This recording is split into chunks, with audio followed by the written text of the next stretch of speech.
안녕하세요. 정보가 세상을 바꾼다 인포뱅크입니다. 이번에 전해드릴 내용은 월가에서 바라보는 반도체 대란의 원인에 대해서 한번 알아보겠습니다.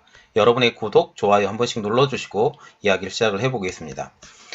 지금 보면 월가에서 분석하는 반도체 대란의 원인이 좀 자세히 분석이 되어 있는 게 있어서 여러분들에게 같이 나누고, 그리고 이것에 대해서 여러분들은 어떻게 생각하는지 댓글로 한번 나누어 주시기 바랍니다. 그리고 이것이 제가 보기에도 정말 합당한 생각인 것 같아서 여러분들에게 한번 같이 좋은 시간을 가졌으면 좋겠습니다. 지금 월가의 반도체 전문가들이 글로벌 반도체 부족의 많은 산업이 지금 골칫거리를 앓고 있는데 크게 6가지 근본 원인으로 비롯된 것이다 라고 지금 지적을 하고 있어요. 그러면 첫 번째 내용을 한번 보겠습니다. 지금 첫 번째 내용은 인텔입니다. 인텔이 실수를 많이 저질렀다. 특히 공정 문제에서 문제를 많이 저질렀다는데, 인텔은 지금 CPU 분야에서 타의 초종을 불허하죠. 특히 PC나 데이터 센터를 만들려고 할 때 CPU를 정말 많이 사용을 해요. 그런데 인텔이 10나노 공정 진입에 문제가 많이 생겼습니다. 그래서 한참 동안 12나노 공정에 계속적으로 머물러 있다가 드디어 이번에 10나노 공정이 들어갔죠. 10나노 공정이 들어갔다 할지라도 지금 현재 PC용으로 지금 10나노 공정을 들어간 CPU가 만들어진 게 아니라 노트북용에 지금 한정이 되어 있기 때문에 PC용은 곧 나올 겁니다. 곧 나오지만 그래도 조금 문제가 있다는 거죠. 그리고 7나노 칩의 출시도 지금 문제가 생겼어요. 그래서 7나노 칩은 언제나 나올지 아직까지는 미지수라는 거죠. 그런데 지금 인텔이 파운드리 분야로 지금 진출을 하려고 노력을 하죠. 그러면서 7나노 EUV 노광 장비를 적용을 해서 이 7나노 칩 문제도 같이 해결해 보겠다라고 지금 보이고 있다는 거죠. 그런데 지금 이렇게 10나노 공정 진입의 문제와 7나노 칩 출시의 문제가 생기면서 이것이 AMD에 기회를 줘버렸습니다. 그런데 현재 AMD는 그 전에 글로벌 파운드리를 통해서 그 전에 물건들을 다 받았죠. 그런데 글로벌 파운드리가 EUV 노광 장비, 특히 10나노 공정과 그리고 7나노 공정을 진입하는 걸 포기해 버렸습니다. 이때 당시에 IBM의 그 공정 개발팀을 인수를 하면서 10나노 공정과 7나노 공정에 대해서 기술력을 가져왔음에도 불구하고 10나노 공정과 7나노 공정에 진입을 실패해버렸죠. 그러면서 지금 AMD가 누구에게 지금 주문을 하냐 하면 TSMC 합니다. TSMC에 해요. 그런데 이게 문제가 되는 거죠. TSMC로 주문을 하다 보니 TSMC로 지금 주문량이 계속 폭주를 하고 있죠.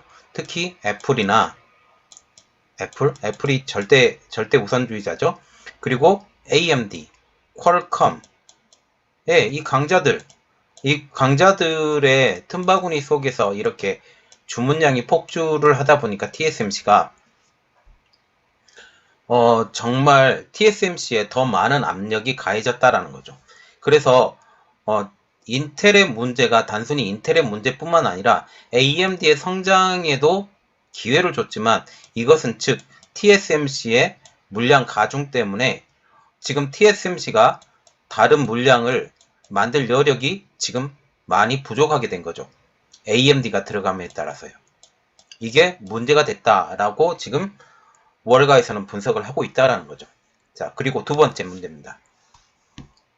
두 번째 문제는 메모리칩, 말하자면 D램과 낸드 플래시의 가격의 하락입니다. 지금 2019년도와 2020년도의 가격이 하락이 됐죠. 그런데 슈퍼사이클이었었던 2017년도와 2018년도에는 가격이 급등을 하게 됩니다. 이때 당시에 급등을 했는데 이게 이제 안정화되고 그때 당시에 설비 투자도 좀 하고 그랬는데 2019년도, 2020년도, 특히 2020년도는 코로나 때문에 초반에 완전히 죽을 썼죠. 지금 2019년도와 2020년도에 PC와 스마트폰 시장의 수요가 부족하게 됩니다. 다운이 되죠. 그러면서 보통 보면 PC와 같은 경우는 스마트폰의 활성화를 통해서 완전히 PC는 작살이 났죠. PC가 작살이 났고, 이 PC가 작살이 나고 스마트폰 AP 수요가 이렇게 증가를 하게 되면서, 그리고 그것에 따라서 원래는 낸드 플래시와 D램이 많이 사용을 해야 되지만, 이때 스마트폰의 판매량이 조금 저조하게 되죠. 저조하게 되면서 2019년도와 2020년도에 D램과 낸드 플래시의 가격이 하락하게 됩니다. 그러면서 가격의 하락을 우려했던 삼성전자, SK하이닉스, 마이크론 등이 그 투자를 별로 안 해요. 설비 투자를 별로 안 해요. 설비 투자를 별로 안 하기 때문에 생산량이 그렇게 늘지 않았습니다.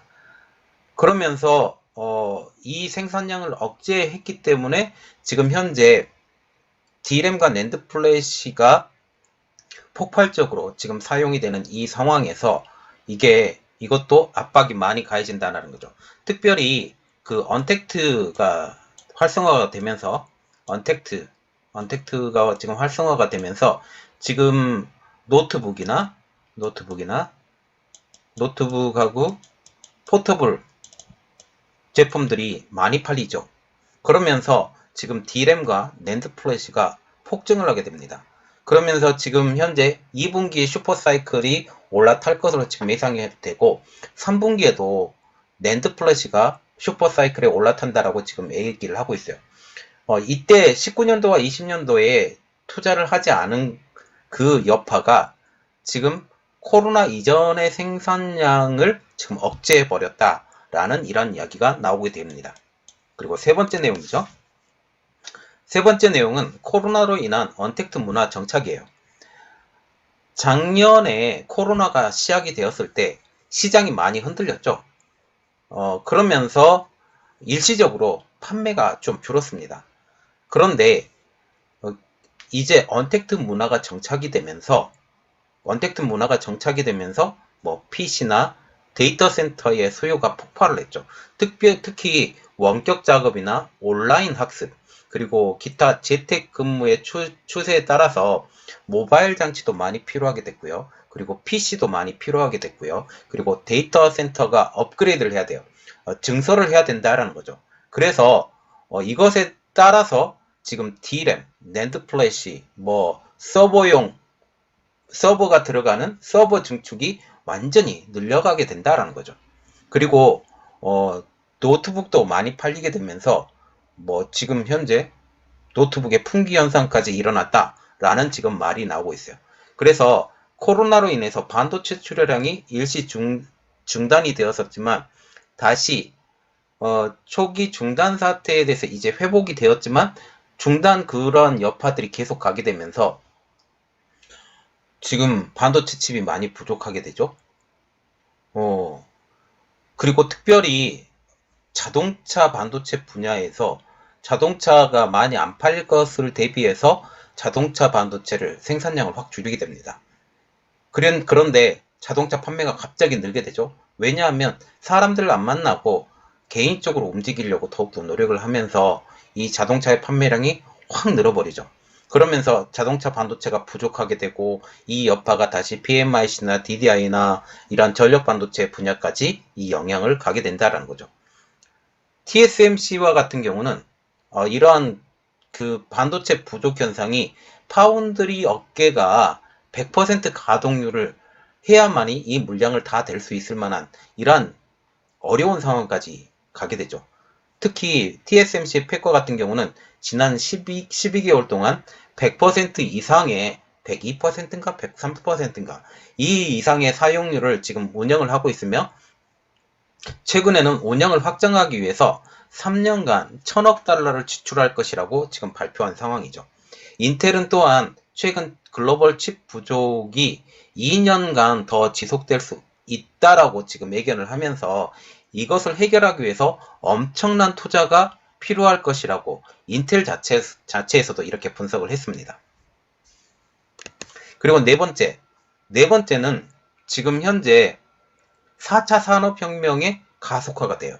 특히 언택트 문화가 되면서 그리고 기술력의 발전을 통해서 지금 이러한 4차 산업혁명이 가속화가 되면서 특히 클라우드 서비스, 그리고 5G 네트워크, AI 서비스를 포함한 새로운 기술들이 성장을 하면서 지금 이러한 칩들이 갑자기 너무 많이 필요하게 된 거죠. 그러면서 이 반도체 칩에 대한 슈퍼 사이클을 촉발하고 있다라는 지금 이야기들이 나오고 있어요.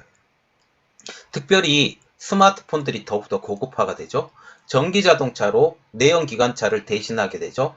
특히 내연 기관차에 들어가는 반도체 칩의 수와 전기 자동차에 들어가는 반도체 칩의 수가 반도체 수로 보면 전기 자동차에 들어가는 반도체 수가 월등하게 많죠. 그리고 이제 자율주행차로 넘어가게 되면서 이 반도체의 수요는 점점 더 많아질 것이라고 보이게 된다는 거죠. 그리고 미국의 모바일용 반도체 제조 기업인 스카이웍스가 2024년까지 모든 차량의 거의 3분의 1의 칩이 전자기기로 연결되어 출시할 것으로 지금 분석을 하고 있습니다. 컨설팅 업체인 IHS나 딜로이트와 같은 경우는 2020년 자동차의 모든 전기 부품 비용이 2018년에 18%에서 이제는 45%로 늘어난다라고 지금 추정을 하면서 그 비율 자체가 폭발적으로 늘어날 것으로 전망을 하고 있어요. 그러면서 코로나 위기로 일시적으로 이런 출하들이 줄었지만 코로나가 다시 언택트 문화의 발전을 통해서 이제는 4차 산업혁명, 보이지 않는 곳에서 이러한 일들을 해나가는 4차 산업혁명이 이제 가속화가 되면서 칩 수요가 더욱더 증가를 시켰다라고 지금 말이 나오고 있다는 거죠. 오히려 코로나 자체가 4차 산업혁명에 가속화를 시켰다라는 이러한 측면이 보였다는 겁니다. 그리고 다섯 번째입니다. 다섯 번째는 미중 기술 패권 전쟁이 여전히 진행 중이다라는 거죠.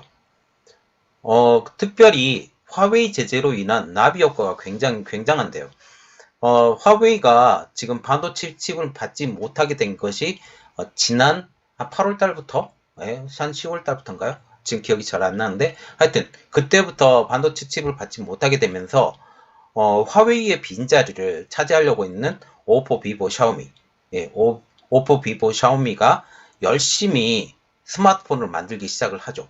스마트폰을 만들기 시작을 하면서 세계의 모든 반도체가 중국의 스마트폰 공장으로 집중하게 됩니다. 그러면서 이러한 반도체를 끌어당기는 블랙홀처럼 이 스마트폰 업체들이 지금 하고 있기 때문에 이것에 따른 나비 효과가 있었다는 거죠. 또한 SMIC의 제재로 인한 나비 효과가 또 무엇이냐면 특히 자동차 반도체 분야예요. SMIC와 같은 경우는 8인치 8인치 팹을 상당히 많이 갖고 있거든요. 그런데 SMIC의 제재로 인해서 이러한 차량용 반도체 부분, 그리고 돈이 덜 되는 부분이지만 중국과 같은 경우는 인건비가 워낙 싸기 때문에 뭐 지금은 많이 올랐죠. 그런데 이러한 인건비로 따먹기로 하고, 그리고 중국 정부의 대대적인 지원을 통해서 SMIC가 이렇게 커가는데, 이러한 SMIC의 제재로 인해서 지금 그러한 어려움들이 있었다라는 거죠. 특별히 SMIC는 이번 자동차 반도체 문제 때문에 다시 살아날 조짐까지 벌어지고 있다라고 지금 보이고 있다라는 거죠. 그래서 미중 기술 패권 문제를 통해서 중국이 지금 첨단 칩이 부족해요. 그리고 코로나 당시 천문학적인 수입 촉진이 됐었고, 특별히 스마트폰 업체들이죠. 그리고 중국 정부가 해외 기술에 대한 전반적인 의존도를 줄이기 위해서 지금 현재 국내 칩 제조사에 적극적으로 투자하도록 박차를 가하게 하는 원인이 되고 있다라고 분석까지 나오고 있습니다. 그리고 여섯 번째로 볼 것은 여러 가지 대외적 문제가 있었다라는 거죠. 특별히 지금 바이든 행정부가 미국의 칩 제조 강화를 위해서 500억 달러를 지출할 것으로 지금 제안이 되었었지만 이러한 투자가 현대의 칩 부족 문제를 해결하지 못한다는 거죠.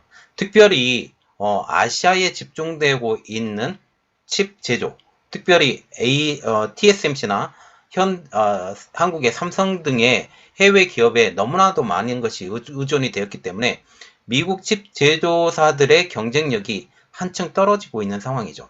그리고 ASML과 같은 경우도 중국 시장을 놓치지 않기 위해서 미국에 지금 반기를 들고 있는 이러한 상황입니다. 여기에 현재 TSMC가 정전도 일어났죠. 물 부족 사태도 일어나죠. 그리고 일본의 자동차 칩 메이커인 르네사스가 화재, 그리고 북극 한파를 통해서 오스틴 공장 정지, NXP, 인피니언도 정지, 이러한 여러 가지 상황들 때문에, 이러한 대내적인 상황 때문에 지금 자동차 업계나 그리고 다른 칩 업계들도 지금 굉장히 힘든 상황입니다. 이러한 6가지 이유들이 시간이 지나면 시장 원리로 인해서 수요와 공급이 적정 수준으로 될 수는 있지만, 지금 현재는 이러한 이유들 때문에 지금 현재 반도체 칩 부족 문제는 여전히 가지고 있다. 그리고 내년까지 이 문제가 끌어갈 수 있고, 정말 빨리 끝난다면 올 하반기, 그리고 늦으면 내년 하반기까지도 갈 수 있다라는 지금 암울한 예측까지 지금 나오고 있다라는 거죠. 그래서 우리가 볼 것, 지금 현재 월가에서 반도체 부족의 상황에 대해서 지금 6가지로 보고 있는데, 이 6가지가 제가 보기에는 굉장히 합리적인 생각인 것 같아요. 그래서 여러분들과 같이 의견도 공유하면서, 그리고 이러한 의견들이 있으니 여러분들의 생각은 어쩐지 제가 한번 궁금하고, 그리고 그것에 대해서 한번 내용을 한번 파악을 같이 해보고 정말 같이 생각을 해보면 좋겠습니다. 이번 내용은 여기까지였고요. 저희 내용이 여러분들에게 도움이 되셨다고 생각을 하시면 구독과 좋아요 그리고 알람 설정까지 부탁드리겠습니다. 감사합니다.